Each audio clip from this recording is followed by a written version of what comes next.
9 octobre 1967. Malgré son assassinat en catimini, ses mains coupées et l'enfouissement de son cadavre à la va-vite au bord d'une piste d'aérodrome, rien n'y a fait. Che Guevara est devenu l'un des plus grands mythes du XXe siècle.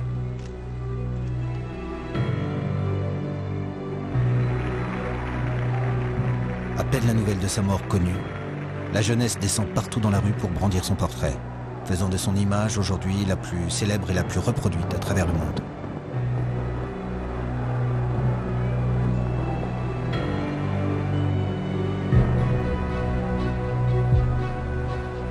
Pour comprendre la naissance de son mythe, il faut suivre le Che presque pas à pas, dans la dernière partie de sa vie, celle qui commence avec son débarquement à Cuba comme simple médecin de l'armée rebelle emmené par Fidel Castro.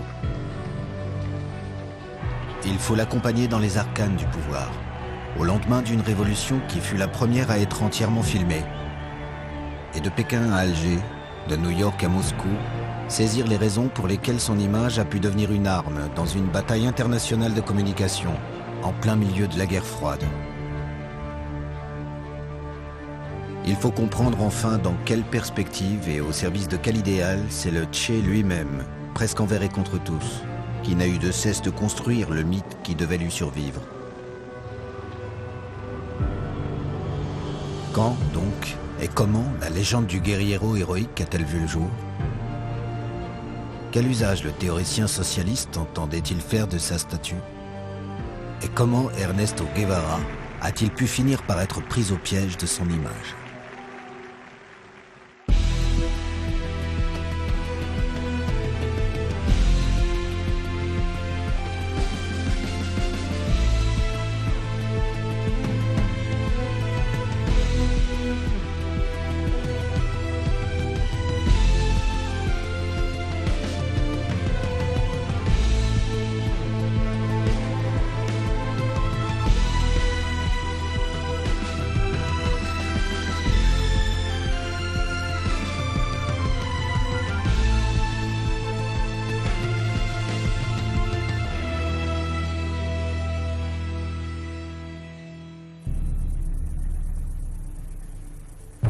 À Cuba, tout commence toujours dans la Sierra Maestra. 10 ans, presque jour pour jour avant la mort du Che, un journaliste effectue un reportage sur la guerre de guérilla que Fidel Castro et une poignée de révolutionnaires mènent contre le régime dictatorial de Fulgencio Batista. Il veut donner la parole à quelques combattants. L'un d'eux attire son attention. Cheveux courts, casquette vert olive, visage juvénile et appareil photo en bandoulière. Il n'a pas encore les attributs qui le rendront bientôt célèbre, mais il a 29 ans. Il est médecin de formation et ses compagnons le surnomment déjà Che à cause de ce tic de langage propre aux Argentins qui s'interpellent familièrement de cette manière. C'est l'acte de naissance médiatique de Che Guevara. Cette archive est connue. Mais on omet souvent de noter que dans cette première apparition, le Che décide de se présenter au peuple cubain et au monde en faisant d'abord une critique des médias. Durante todos los meses, ya son 16 los meses que hemos estado en la Sierra Maestra, han venido periodistas de muchas partes del mundo y se han preocupado de la parte, digamos, anecdótica de esta guerra de guerrilla. Hoy aprovecho la oportunidad de la visita de un periodista cubano para dar al pueblo de Cuba el primer saludo que tengo oportunidad de dar. Le montage coupe ici et ne permet pas d'entendre les raisons profondes de son engagement, ni le projet révolutionnaire global des guerrilleros. Car si le Che a choisi de rejoindre leur folle équipée, c'est parce qu'il sait que le gouvernement de Fulgencio Batista, qui impose sa dictature à la petite île, est fantoche. Et que Cuba, situé à seulement 90 miles des côtes de Floride, vit totalement sous la coupe des États-Unis d'Amérique.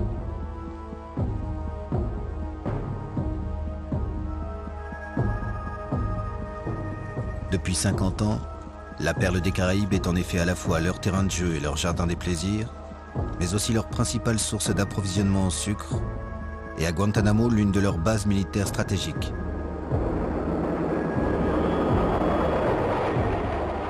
En menant leur guérilla ici, Che Guevara et les révolutionnaires cubains s'imaginent qu'ils pourraient non seulement permettre le triomphe d'une révolution sociale sur l'île, mais en imposant une première défaite à la puissance impériale américaine, ouvrir encore la voie à l'émancipation de tous les autres pays du sous-continent latino-américain. En attendant, Fidel Castro, qu'il a nommé commandant, charge Che Guevara de développer certaines infrastructures essentielles à la guérilla. Toutes les tâches que l'on confiait au Che, c'était parce qu'il était le meilleur. Et aussi parce qu'il s'était illustré en tant que chef dans le combat. En tant que commandant, il dirigeait une région autonome dans les montagnes. Il y avait créé énormément de choses. Ça allait de la fabrication et de la réparation de bottes à la confection d'uniformes, la construction de fours à pain ou des travaux agricoles avec les paysans. Tout ça dans la perspective d'avoir une réelle autosuffisance. Et c'est pour ça qu'il a créé aussi son propre organe de presse. Le Che a créé en 1958 Radio Rebelde. Et il a pu briser le monopole médiatique de la dictature de Fulgencio Batista par des moyens très artisanaux. Ça a été peut-être le premier réseau social de l'histoire. Aquí Radio Rebelde transmitiendo desde un punto de la Sierra Maestra en el territorio libre de Cuba. Aquí Radio Rebelde desde la Sierra Maestra, territorio libre de Cuba. Aquí Radio... Il était conscient depuis le début que le médium, c'est le message et qu'il faut en être propriétaire.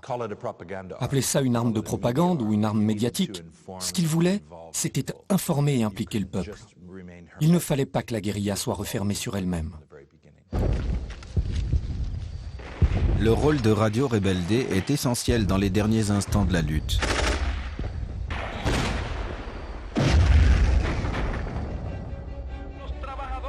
Sur ces ondes, Fidel Castro peut en effet lancer au pays le 1er janvier 1959 un grand appel à la grève générale et proclamer ainsi le triomphe de la révolution.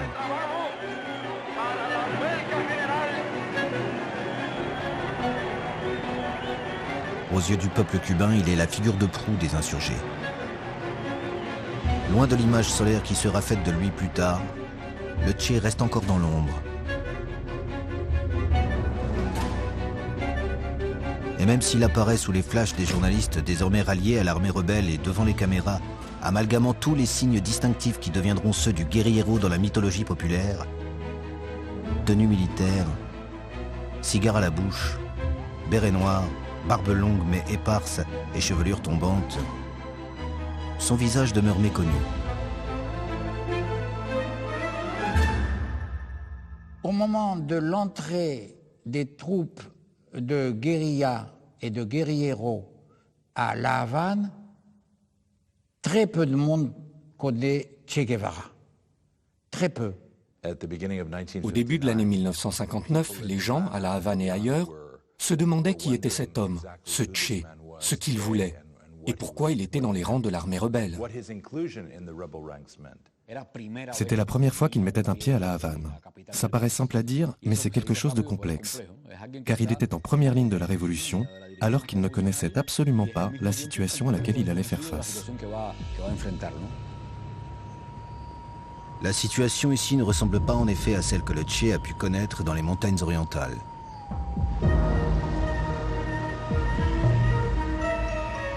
La Havane n'a rien à envier aux capitales des pays développés. Bien sûr, la ségrégation s'affiche sur les murs et la prostitution reste une industrie de masse. La misère est extrême dans les couches les plus basses de la population et les enfants des rues sont légion. Mais alors que l'électricité est quasiment absente du reste de l'île, les infrastructures de la capitale sont parmi les plus modernes du Nouveau Monde. La classe moyenne y bénéficie de tout un réseau téléphonique. Il y a un opéra, de nombreux théâtres et des dizaines de cinémas.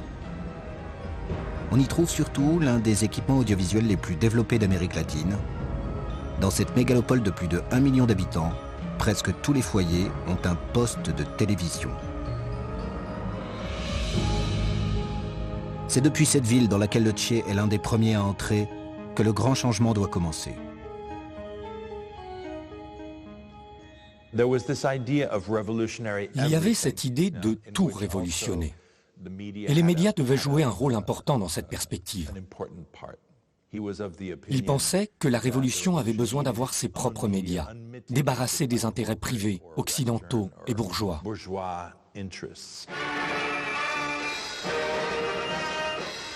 Ce n'est d'ailleurs pas un hasard si la première mesure mise en place par la toute jeune révolution est, on le sait, la création de l'ICAIC, le Centre national du cinéma cubain, qui produit notamment les fameux noticieros, ces programmes d'information à la manière des actualités pâtées, qui sont diffusés avant les films dans toutes les salles de cinéma de l'île.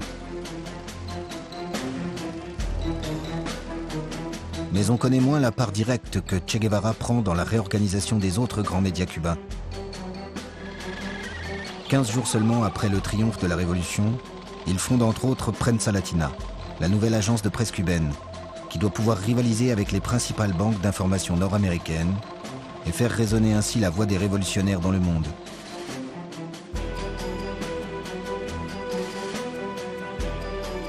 Et ce n'est pas tout. Depuis leur arrivée à la Havane, les regards de Che Guevara et de la direction révolutionnaire se sont posés aussi sur le vaste réseau télévisuel cubain qui permet de pénétrer directement dans les foyers. Et en attendant de les nationaliser, ils décident déjà de les renommer. Après la radio rebelle, voici donc la télévision Révolution. Lorsque Fidel Castro et lui sont arrivés, c'était le tout début de la télévision. Et ils étaient très conscients que la télévision était le nouveau médium et qu'elle avait le pouvoir de transformer les choses. Radio, presse, télévision, forte de tout cet arsenal, la révolution cubaine va pouvoir livrer sa première grande bataille contre l'ennemi américain. Une bataille de communication. Car c'est dans les médias et autour des nouvelles fonctions de Che Guevara que vont se concentrer d'abord les attaques. Il est nommé procureur suprême de la Cabaña et doit superviser la mise en place des tribunaux révolutionnaires. Le travail du Che était sans conteste le plus important. Il devait protéger la révolution dans cette nouvelle phase.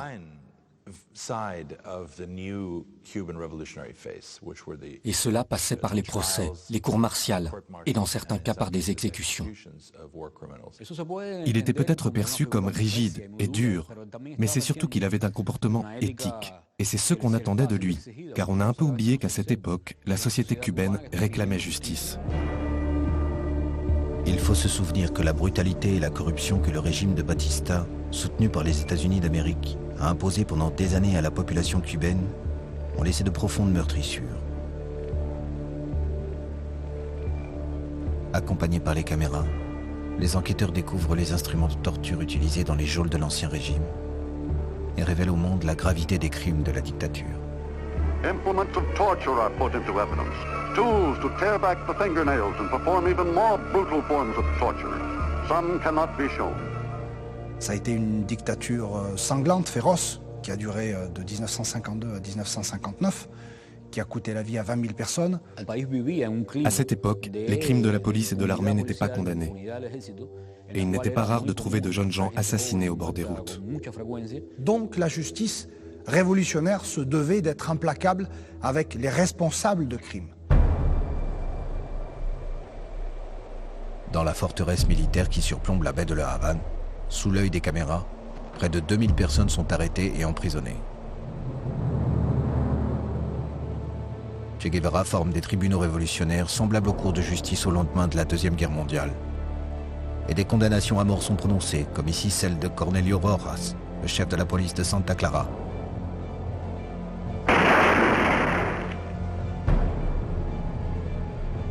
Ces images diffusées à la télévision impressionnent.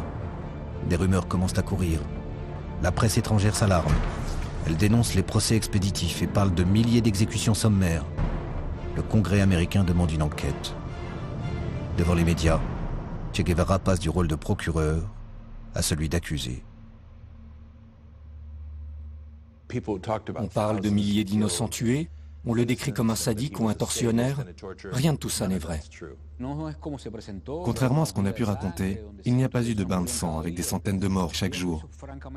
C'est vrai que certains procès ont été clairement expéditifs et ont focalisé l'attention. Un procès expéditif qui débouche sur une condamnation à mort suscite toujours, à raison, beaucoup d'inquiétudes. Les pouvoirs impérialistes utilisaient cela pour attaquer la révolution, pour en dresser un tableau très noir et faire croire qu'il s'agissait d'exécutions arbitraires, alors que c'était le contraire.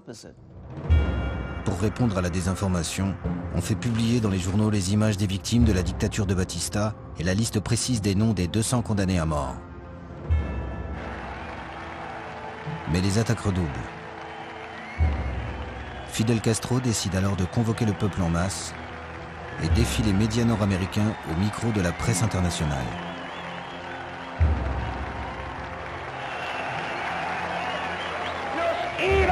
En el campo de la opinión pública se han encontrado con que la revolución cubana sabe también pelear y ganar batallas en este campo.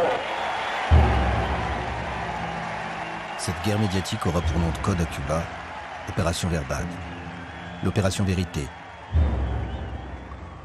Afin de prouver au peuple et au monde que ces procès respectent les droits de la défense et que les accusés sont bien coupables, Fidel Castro demande à Che Guevara d'organiser l'espace d'une seule journée, le 22 janvier 1959, un procès géant. C'est sur la piste du Palais des Sports devant 17 000 Cubains que se déroule au milieu d'une ambiance extraordinaire le premier de ces procès. Prensa Latina et la télévision Révolution sont mises à contribution. Elles couvrent l'événement, le diffusent en direct et transmettent les images aux plus de 400 journalistes venus du monde entier. Séance dramatique au cours de laquelle l'audition des témoins atteint parfois au tragique. Voici parmi eux un enfant de 12 ans. Il désigne l'accusé. Il a tué mon père. La foule hurle, tuez-le. Quelques heures plus tard, Blanco était exécuté. Mais la polémique se déplace du scénario vers la mise en scène. On reproche aux Cubains d'avoir organisé de nouveaux procès de Moscou. Pour les Occidentaux, cela pouvait ressembler à des simulacres de procès ou à des tribunaux fantoches, un peu comme les jeux du cirque à Rome, avec toute cette foule qui hurlait.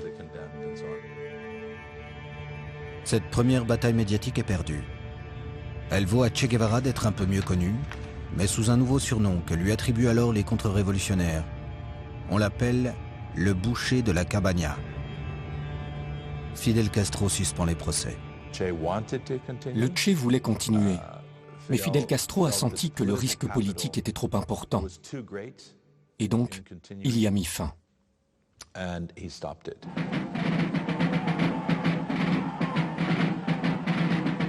Fidel Castro nomme Che Guevara à un poste moins exposé médiatiquement, mais tout aussi important dans la marche de la révolution.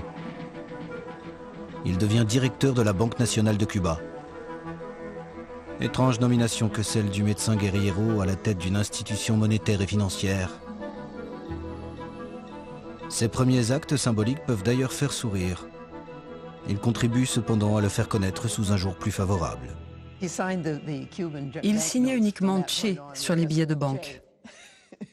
Je crois que c'était une manière d'exprimer son mépris pour l'argent. Certains y ont vu une forme de mépris pour l'argent. Mais il était déjà connu sous le nom de Che, c'est comme ça qu'on l'appelait à Cuba. Et le Che, ce n'était pas Ernesto Guevara de la Serna, c'était le Che. Peut-être a-t-il décidé d'assumer ce qui était pour lui son nom de guerre, son nom de combat, son nom civil à Cuba, Che. Parlant lui-même de son comportement comme président, il dit « Je suis plutôt un guérillero qu'un président de banque ». Donc c'est comme guérillero qu'il se comporte au coup par coup, essayant de combattre l'ennemi. Bon, l'ennemi étant l'impérialisme, à un premier moment. À cette époque, la Banque nationale était un super ministère, un super secrétariat économique. Elle était en charge non seulement de l'émission de la monnaie, mais aussi de leurs flux, des transferts internationaux, du contrôle des ressources du pays, des achats extérieurs, de l'autorisation des importations. C'était un ministère technique, une banque finalement, dans laquelle étaient prises de grandes décisions concernant l'économie cubaine. C'était donc une position cruciale. Ce rôle central attire sur lui le feu des projecteurs.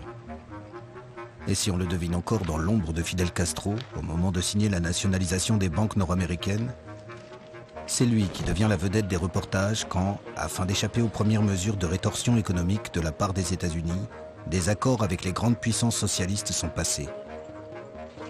Ce banquier qui fume bien le cigare, mais reste en tenue de combat, interloque évidemment ses homologues et la presse étrangère.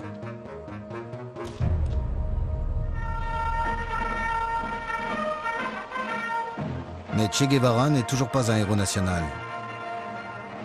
Personne pour brandir son image le 1er mai 1960 sur la place de la Révolution. Bien qu'il n'y ait pas de culte de la personnalité à Cuba, le peuple préfère sculpter des bustes de José Martí, le père de la patrie cubaine, arborer des portraits de Camilo Cienfuegos, lui aussi commandant de la Révolution, ou plus rarement, et pas toujours à son avantage, celui de Fidel Castro.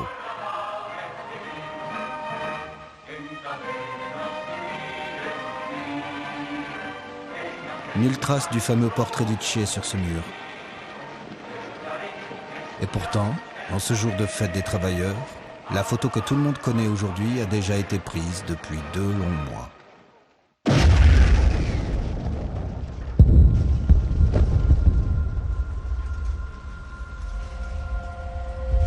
La Coubre, un navire français, explose dans le port de La Havane.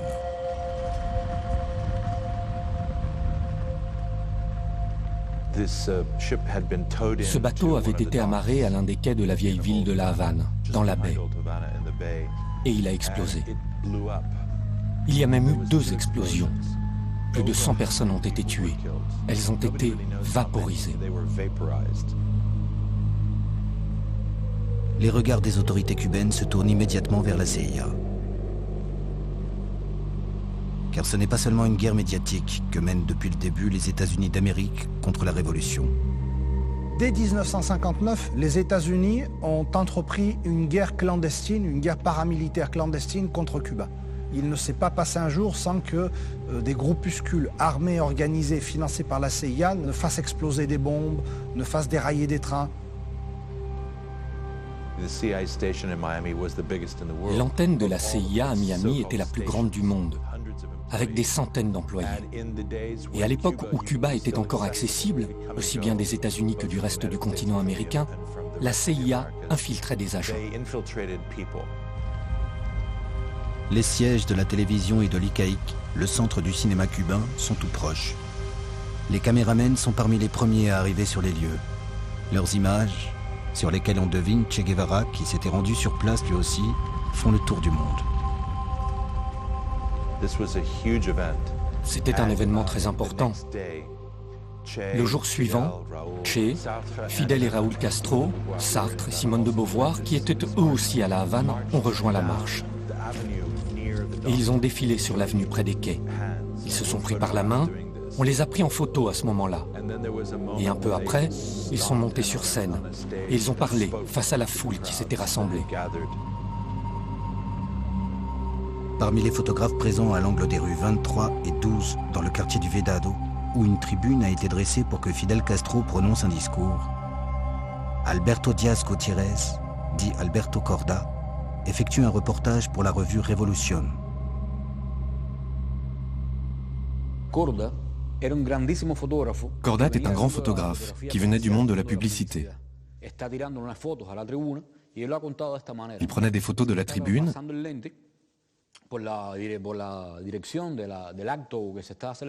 et il raconte comme ça que tout d'un coup il a senti, ce sont ses mots, que l'image du Che soudain est entrée dans l'objectif. Il a eu un réflexe, il a pris la photo.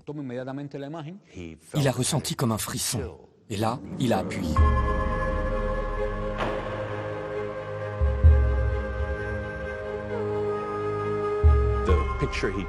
La photo qu'il a prise à ce moment-là est cette image extrêmement célèbre, dans laquelle on voit le Che qui semble regarder l'histoire elle-même. C'est l'image du révolutionnaire implacable qui regarde par-delà le présent. C'est une image complètement hiératique. On y voit de la puissance, de l'énergie et de la détermination, et en même temps une très grande beauté physique, comme s'il s'agissait d'une annonce prophétique. La révolution. On y voit la révolution et le romantisme révolutionnaire, ça qu'on voit. Cette photo, à laquelle Cordat donne le titre de guerriero héroïque, ne devient pas aussitôt célèbre pour autant. Elle est trop floue, et le journal Révolution lui préfère celle de Sartre et Simone de Beauvoir, qui sont à l'époque bien plus célèbres que le Che. Mais contrairement à une légende tenace, la photo ne dort pas au fond d'un tiroir pendant des années. Sans que personne ne la remarque vraiment, on la retrouve plusieurs fois dans sa forme définitive, comme ici, en bas de page, dans le journal Révolution, pour annoncer une conférence publique donnée par le Che. Et pourtant c'est bien à cette époque que la figure du Che émerge. Mais on le doit moins à cette photo qu'à la couverture des grands médias occidentaux, qui sont les premiers à se focaliser sur lui. Des photographes français comme Henri Cartier-Bresson, mais aussi des reporters nord-américains, viennent à la Havane et sont frappés par la beauté gracile du Che. Il était d'une beauté spectaculaire. On ne pouvait pas le quitter du regard quand on le voyait. Voilà le genre de charisme qu'il avait. C'était d'une telle intensité, avec cette apparence physique qui impressionnait les gens. Entre deux publicités et un reportage de mode, les portraits du Che s'étalent dans les pages intérieures des hebdomadaires nord-américains. Mais à côté d'un Fidel Castro qui reste encore très populaire aux États-Unis aussi et semble relativement modéré, et alors que la révolution cubaine ne s'est toujours pas proclamée socialiste, c'est surtout, en cette période de guerre froide, pour agiter des chiffons rouges que la propagande réactionnaire commence à mettre en avant la figure du Che. Le prestigieux Time Magazine lui consacre rien moins que sa une et affirme qu'il est le cerveau de la révolution. Et des dizaines de documentaires sont produits pour dénoncer son influence, presque méphistophélique. Che Guevara has now worked himself into one of the top spots in the 26th of July movement and exercises a Rasputin-like influence over Castro. He hates the United States. C'est une façon très américaine de dire les choses. Cette expression, le cerveau de la révolution, aurait certainement fait tiquer le Che. Car c'est un point de vue très peu marxiste, et c'est méconnaître ce qu'est un processus révolutionnaire. Mais c'est vrai que le Che, par sa formation théorique et sa capacité de discipline et d'étude, était devenu essentiel à la direction politique et économique de la Révolution. Et en pratique, il assumait de plus en plus de fonctions. Alors qu'on le veuille ou non, il était peu à peu devenu l'une des personnalités avec le plus de pouvoir et le plus de responsabilités au sein de la Révolution. Dénoncé à l'Ouest en plein milieu de la guerre froide comme un dangereux bolchevique, Che Guevara commence naturellement à intéresser à l'Est.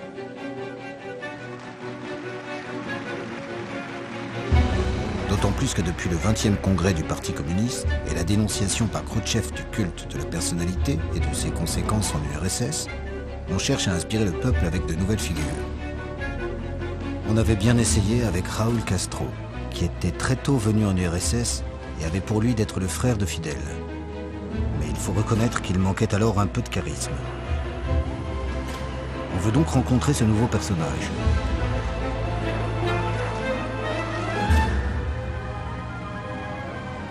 Lors de son voyage, on lui fait le grand jeu. On l'expose et on le filme. On lui consacre de nombreux reportages. La séduction est réciproque. L'Union soviétique avait envie de s'approprier la révolution cubaine. Et c'était une manière de donner au Che et à Cuba l'illusion que la patrie mondiale du socialisme était aussi la mère patrie du socialisme cubain. Наступил великий праздник 43-й годовщины Октябрьской революции. Приветствуя руководителей советского правительства, москвичи обращали слова дружбы к посланцам героической Кубы. Cette exposition permet à Che Guevara de devenir une véritable figure dans le camp socialiste et dans les pays du tiers-monde. Il enchaîne les déplacements. En Indonésie, en Chine où il rencontre Mao, en Corée du Nord où il est reçu comme un chef d'État par Kim Il-sung, ou un peu plus tard en Algérie, dont les Cubains, et Che Guevara tout particulièrement, ont soutenu le Front de libération et où le peuple désormais souverain l'accueille comme l'un des siens.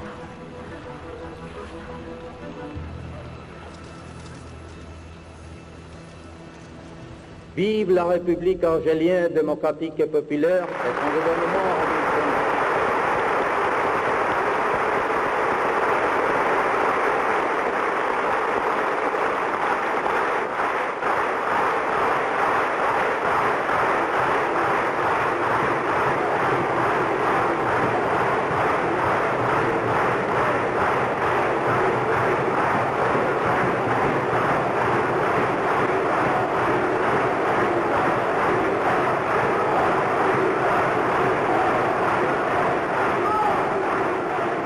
Vive l'armée nationale populaire. Venceremos. Le fait qu'il ne soit pas cubain, bien qu'il ait été naturalisé, jouait aussi en sa faveur. Cela montrait que Cuba était capable de dépasser le concept de nationalité et apparaissait ainsi comme le creuset de la solidarité internationale. On peut dire qu'il cochait aussi cette case en quelque sorte. Mais c'est encore à Cuba que Che Guevara, qui a entre-temps été nommé ministre de l'Industrie, est devenu très populaire. Non pas parce qu'il a fait le tour du monde, ni parce qu'il joue un rôle important dans l'humiliation faite aux Nord-Américains en avril 1961 lors du débarquement manqué de la baie des Cochons. Pas plus parce qu'il aurait été particulièrement mis en lumière au moment de la crise des missiles en octobre 1962. Dans ces deux derniers événements, c'est toujours Fidel Castro qui reste sous le feu des projecteurs. Non. S'il devient une figure, c'est parce qu'il occupe à Cuba le centre d'un débat économique qui accapare alors tous les médias et met aux prises les tenants d'un stalinisme pur et dur que l'on appelle par pudeur des communistes orthodoxes et le nouveau ministre de l'Industrie. On n'avait pas vu un débat comme celui-ci dans un processus révolutionnaire depuis les années 20, quand Lénine était encore actif. Le débat était public dans les revues, etc. Bon, chacun défendait ses positions avec un respect mutuel, mais bon, il y avait une polémique. Pour saisir les tenants et les aboutissants de ce débat et comprendre comment il a pu amener Che Guevara à se mettre en scène, il faut savoir que la période est critique. Les États-Unis viennent de redoubler leurs agressions militaires de mesures économiques exceptionnelles. L'un des plus durs et plus longs embargos de l'histoire a commencé pour l'île. Les manques se font sentir aussitôt et se répercutent depuis les entreprises qui n'ont plus de matières premières à transformer, jusqu'à la population pour laquelle doit être mis en place un carnet d'approvisionnement qui garantit le minimum vital. L'effet sur le moral d'une partie du peuple, peut-être fatigué par 3 ans de révolution, est catastrophique. L'absentéisme s'accroît dans les entreprises et la bureaucratie paralyse lentement l'activité. Ce cycle est infernal. La question qui se pose alors au ministre de l'Industrie est de savoir comment, dans ce contexte, encourager le peuple à poursuivre ses efforts. C'est la question, est-ce qu'il faut appliquer les méthodes de gestion de l'économie soviétique qui, depuis l'époque du stakhanovisme, partait de l'idée qu'il faut convaincre les travailleurs de travailler plus pour gagner plus. Bon, ça crée de la concurrence entre les travailleurs, et ça crée une couche de travailleurs privilégiés par rapport aux autres, etc. Bon, tout ça, Guevara rejette, il ne veut pas de ça. Il était en faveur des stimulants moraux, qui sont à l'opposé des stimulants matériels. Ces stimulants devaient permettre de créer le nouvel homme socialiste et faire aboutir ainsi le processus révolutionnaire cubain. Il fallait développer cette conscience révolutionnaire. L'altruisme devait prendre le pas sur l'individualisme. La solidarité devait remplacer l'égoïsme. La satisfaction du devoir accompli, donc la récompense morale, doit occuper une place plus importante que la récompense matérielle. Car pour le Che, ce qui se joue dans ce débat à Cuba ne se limite pas à la résolution d'une crise économique plus ou moins passagère. C'est l'avènement même d'une nouvelle humanité, débarrassée des restes de l'individualisme et du capitalisme, qui serait la seule à même de construire le communisme véritable, qui est en jeu. Il multiplie les discours et les passages à la télévision. Para todos los que en el frente del trabajo han demostrado su espíritu de sacrificio, su espíritu comunista, su nueva actitud frente a la vida, debe valer siempre la frase de Fidel que ustedes insertaron en uno de los palcos de este recinto. Los que fuimos en las horas de mortal peligro, sepamos serlo también en la producción. Sepamos ser trabajadores de patria o muerte.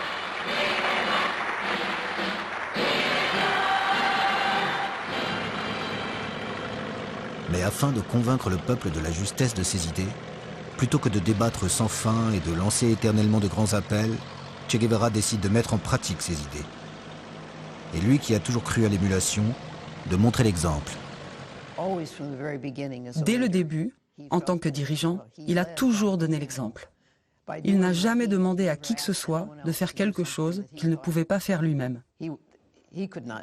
Pour pouvoir être exigeant avec le peuple, et le Che était exigeant avec les Cubaines et les Cubains, il leur demandait de travailler beaucoup, d'étudier beaucoup, d'être prêt à défendre la patrie. Pour pouvoir être exigeant, il faut disposer de l'autorité morale et de la légitimité nécessaires.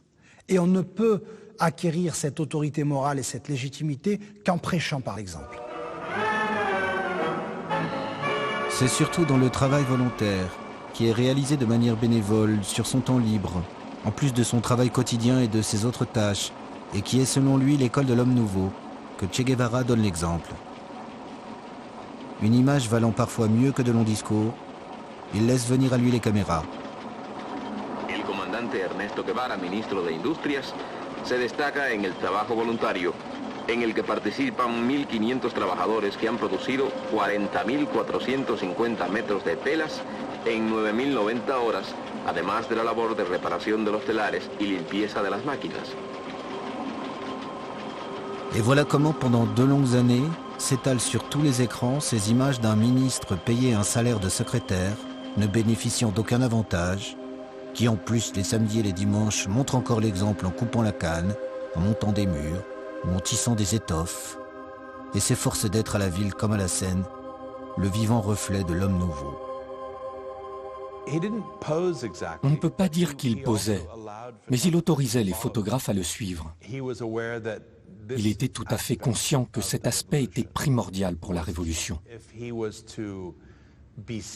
S'il voulait pouvoir demander aux autres de faire certaines tâches, de se consacrer corps et âme à la Révolution, il devait le faire lui aussi et montrer qu'il le faisait.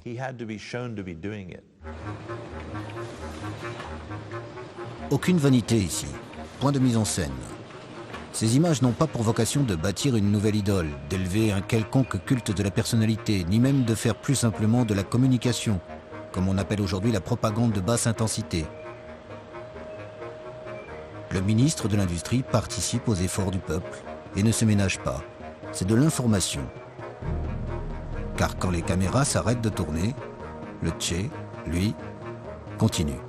Le Che a débarqué au port de la Havane et il a commencé à aider à décharger un bateau. Tous les Cubains autour de lui étaient convaincus qu'il allait faire ça quelques minutes et ensuite vaquer à ses occupations, poursuivre son chemin. Et quelle a été leur surprise lorsqu'ils se sont rendus compte que le Che restait plusieurs heures et il a attendu que le dernier sac soit débarqué pour pouvoir partir. Mais à Cuba, des dents commencent à grincer. Les bureaucrates se sentent mis à l'index. Et certains dirigeants qui bénéficient de privilèges souffrent de l'ombre portée par le Che.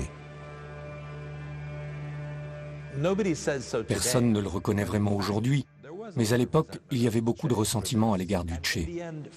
À la fin, c'est Fidel Castro qui a mis un terme à ce débat, en se prononçant pour les stimulants matériels. Et ça a clos ce débat, pourtant constructif, que le Che avait avec les communistes orthodoxes et les Cubains sur la manière de faire avancer les choses. Si Che Guevara a perdu cette nouvelle bataille sur le plan économique, sur le terrain médiatique, c'est lui qui sort vainqueur. Son image rayonne.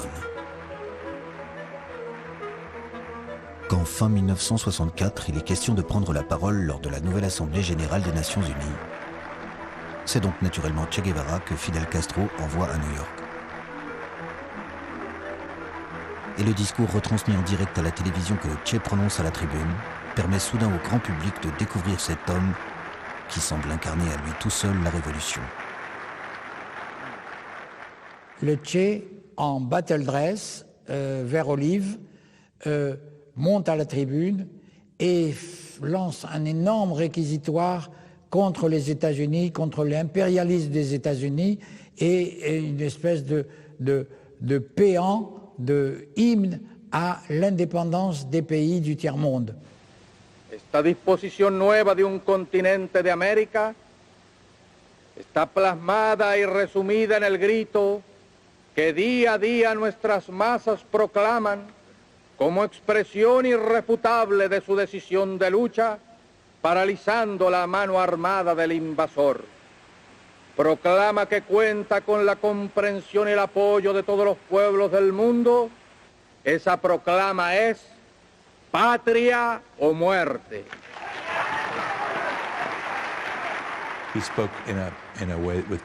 Il a parlé avec passion. Sa présence médiatique a été impressionnante.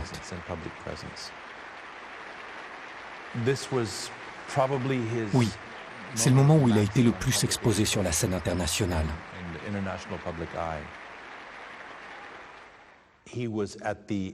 C'est vraiment à ce moment qu'il a atteint l'apogée de son autorité publique. Alors le Che se transforme. Il devient non seulement un grand dirigeant révolutionnaire, mais encore un véritable leader global. Car dans ce milieu des années 60, le monde est en ébullition. En Amérique latine, la révolte gronde partout. En Afrique, près de 20 pays viennent de se libérer du joug du colonialisme. Et en Asie du Sud-Est, les combattants vietnamiens opposent une résistance héroïque aux États-Unis d'Amérique. Face à cela, l'Union soviétique, qui a opté pour la détente, laisse les révolutionnaires livrés à eux-mêmes.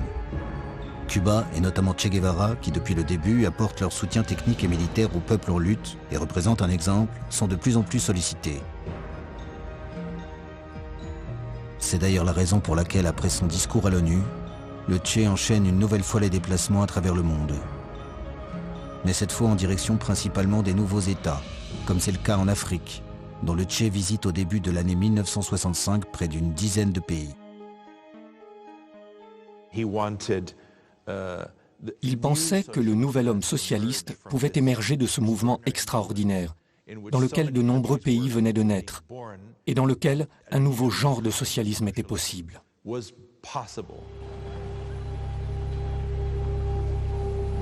Mais alors qu'il commençait à être connu de tous, qu'il pouvait enfin faire entendre la voix des peuples en lutte dans l'arène médiatique et promouvoir ses idées sur la scène internationale, comme ici à Alger, dans ce qui reste sa dernière apparition publique, et dont voici les seules images filmées, soudain, sa trace se perd.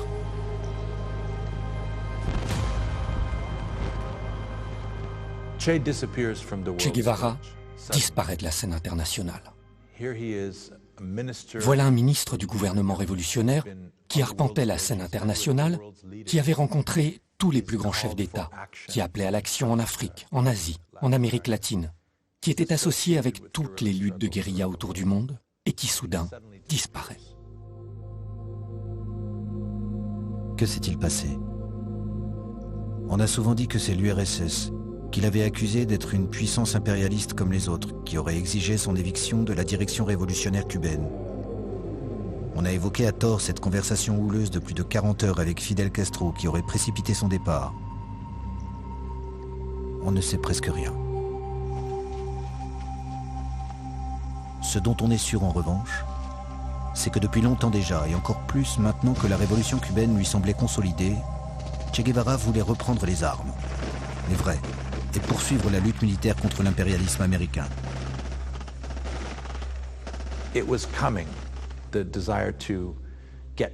C'était imminent. Il avait ce désir de retourner sur le champ de bataille, de revenir à ce moment de pur idéalisme qu'il avait vécu tous les jours dans la Sierra Maestra, quand il vivait son idéal au quotidien. Et c'est d'ailleurs ça qui lui plaisait dans la guérilla. Pour quelqu'un qui se considère comme un révolutionnaire, c'est une expérience inégalée.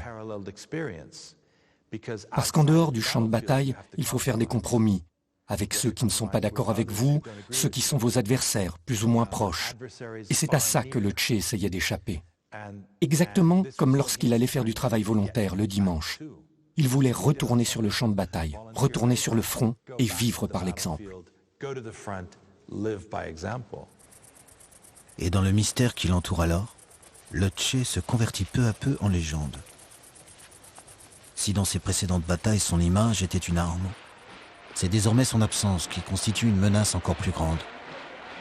Son portrait saisi au lendemain de l'attentat de la Coubre n'est plus celui d'un homme, mais celui d'un spectre. Et Fidel Castro et la direction révolutionnaire l'utilisent.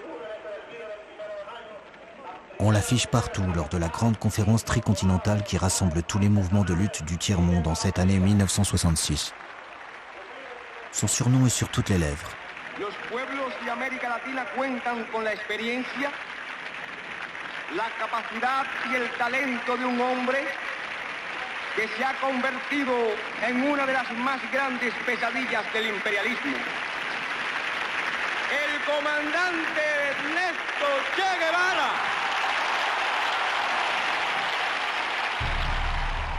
Tout le monde sait qu'il doit être quelque part en train de se battre, et bien sûr, les services de renseignement se mettent à sa recherche.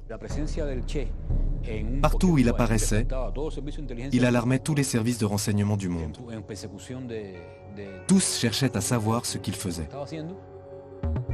Si on ne le trouve pas, c'est que son image était devenue pour lui le principal danger. Afin d'échapper à la traque, Che Guevara avait dû redevenir un anonyme. Parti au Congo d'abord, il lui avait fallu faire profil bas. Interdit de monter au front, il devait rester à l'écart pour ne pas que la couleur de sa peau n'attire l'attention des autorités. Puis en prenant la tête d'un foyer guérillero dans le sud de la Bolivie, un petit pays comparé à ses voisins, mais dans lequel, grâce à ses 5 frontières, le triomphe d'une révolution pourrait faire basculer cette fois définitivement l'ensemble du sous-continent latino-américain, il avait dû abandonner ses attributs si caractéristiques, délaisser son surnom et même changer de visage. Le Che était une figure extrêmement connue à travers le monde, extrêmement médiatique, et pour des raisons de sécurité, il devait se déguiser. Il devait adopter un accoutrement pour pouvoir passer inaperçu. Les techniques de camouflage étaient complexes. On lui a complètement changé sa dentition. On lui a aussi épilé les cheveux comme ça, un à un, pour qu'ils ne repoussent pas trop vite. C'était douloureux, très douloureux. Sous le regard amusé de Fidel Castro, les services secrets cubains, que le Che avait contribué à fonder, le transforment. Costume cravate, épaisses lunettes, mèches blanches et calvitie sur le sommet du crâne, le visage archétypal du révolutionnaire argentin est remplacé par celui plus banal et passe-partout d'un négociant uruguayen nommé Ramón Benítez.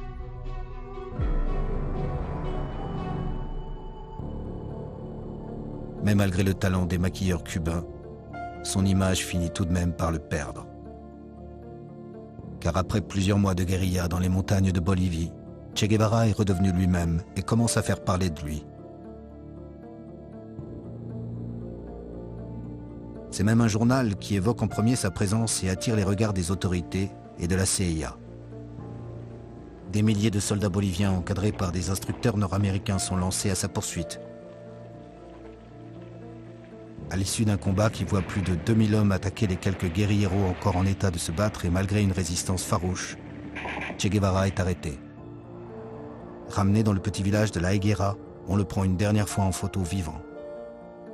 Des soldats prennent la pose à ses côtés.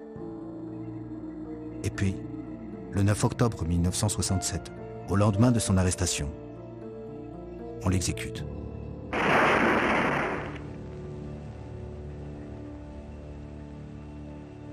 On se partage ses effets, on expose son corps dans un lavoir et l'on convoque la presse pour immortaliser l'événement. Comme par une ironie du sort, pour parfaire l'analyse de ses empreintes, c'est dans les journaux du jour que ses mains coupées sont envoyées à une antenne de la CIA.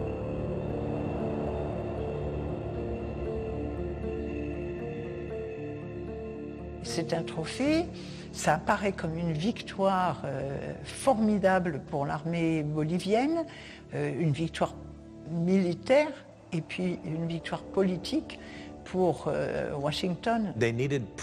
Ils avaient besoin de montrer qu'il était mort, de l'exhiber au monde entier. Et ils espéraient qu'en faisant ça, il saperait le rêve, qu'il donnerait la preuve de son échec et de l'idéal qu'il incarnait. Ces images font le tour du monde.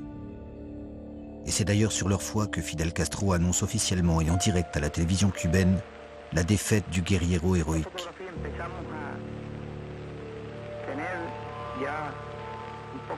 Et pourtant,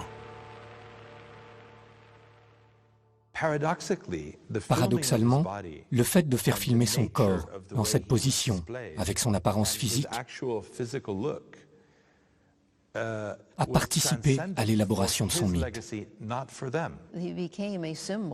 Et il est devenu un symbole révolutionnaire dans le monde. Et c'est vrai partout, aux États-Unis, en France, partout. Car afin d'effacer des mémoires l'image d'un Che Guevara gisant, la jeunesse rebelle de 68 préfère arborer le portrait du guerriero héroïque. Et c'est bien ainsi que malgré son assassinat en catimini, ses mains coupées et l'enfouissement de son cadavre à la va-vite au bord d'une piste d'aérodrome, Che Guevara est devenu l'un des plus grands mythes du XXe siècle.